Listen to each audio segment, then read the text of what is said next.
Hi, good day everyone. This is Group 3 and today we are going to discuss our WebGIS Stack, a web application that shows COVID-19 cases in Caraga region. The coverage or the contents of this discussion are requirement documentation, mock-up, and wireframes. First, we are going to talk about requirement documentation. Under requirement documentation, there is a project introduction. In this part, we are going to introduce to you some information about our web application. Our web application name is WebGIS Stack Driven Informative Web Application. It aims to show areas of Caraga region with COVID-19 cases in a very specific way depending on the user.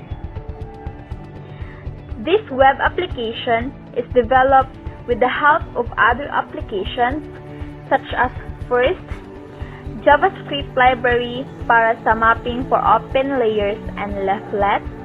Second, GeoServer para sa pag-display sa map. Third, PostgreSQL para sa database. Fourth, Bootstrap para sa front-end UI and UX. And lastly, para sa back-end ang JavaScript.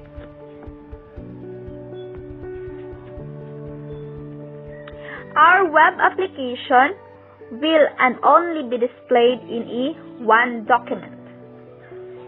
Legend kay malocate siya sa web application interface, which is siya ang basihan sa number of cases na makita or be displayed in the upper right corner of the map.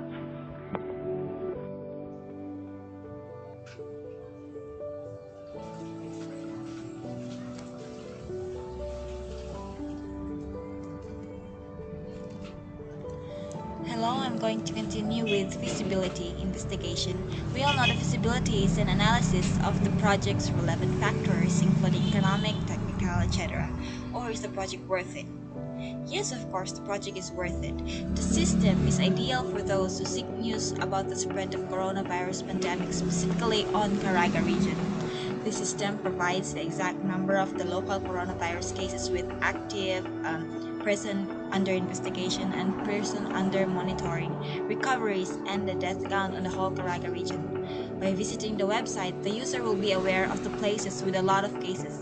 This shall help to prevent the potential spread of the virus and recover from crisis. The system can also be a tool to assist the local government and health providers. As you can see, the code above is to enable the cross-origin resource sharing from the server Jetty, in which it allows JavaScript out from the web browsers to use GeoServer. By that, the request to WFS or WMS Web Feature Service, a web map server, will function wherein filtered layer will zoom in and shows information when clicked. Software requirements specifications, functional requirements. System shall only be accessed online. Of course, the system shall only be accessed offline using the internet. It cannot be accessed offline. The system shall have a responsible UI or be able to adjust on different screen size. The system shall have options to show different base maps, OpenLayer, StreetMap, OSM, Google Map Hybrid, and can be interactively selected by the user.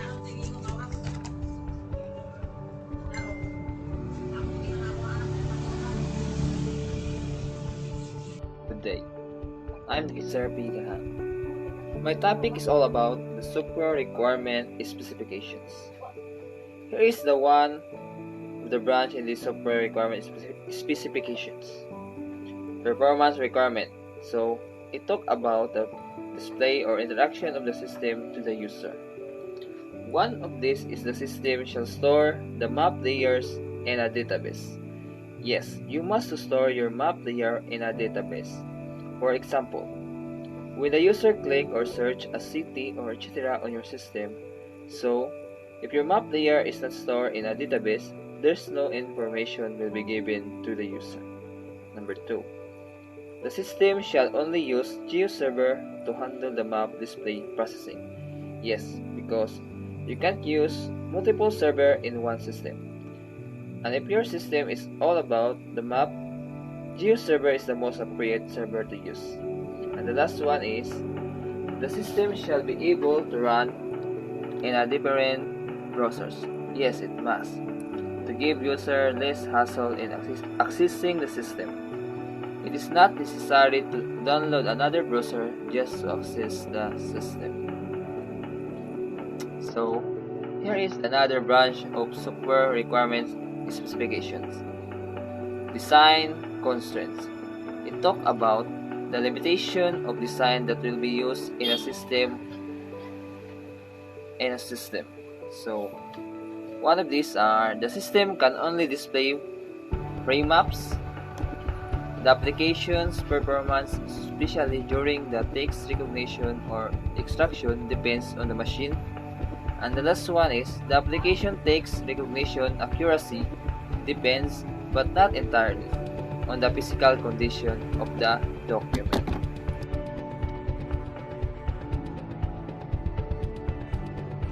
Software requirements specifications.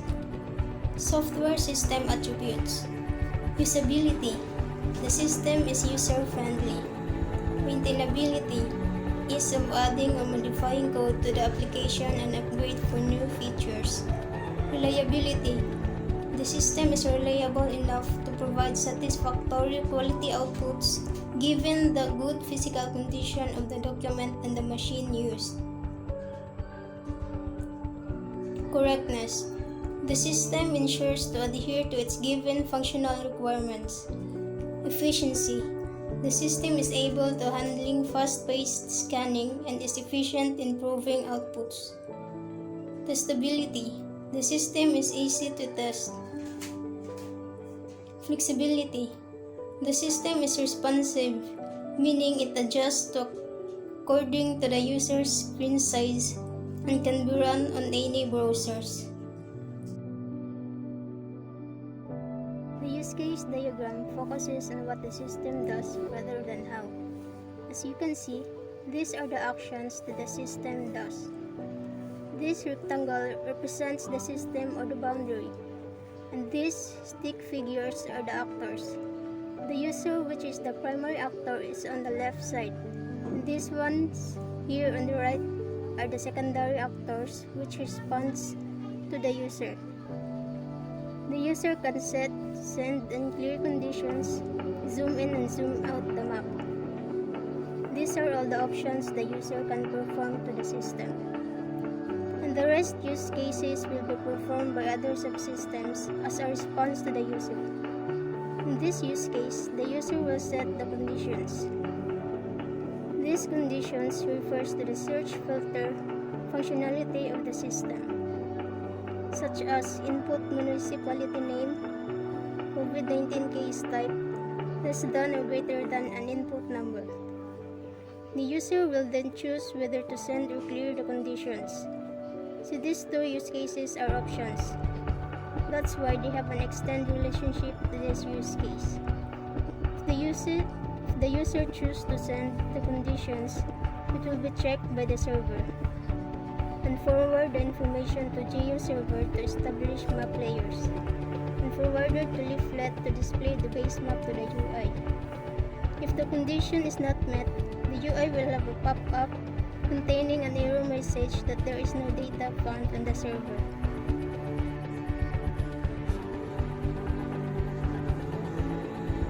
So now let's talk about wireframes and mockups.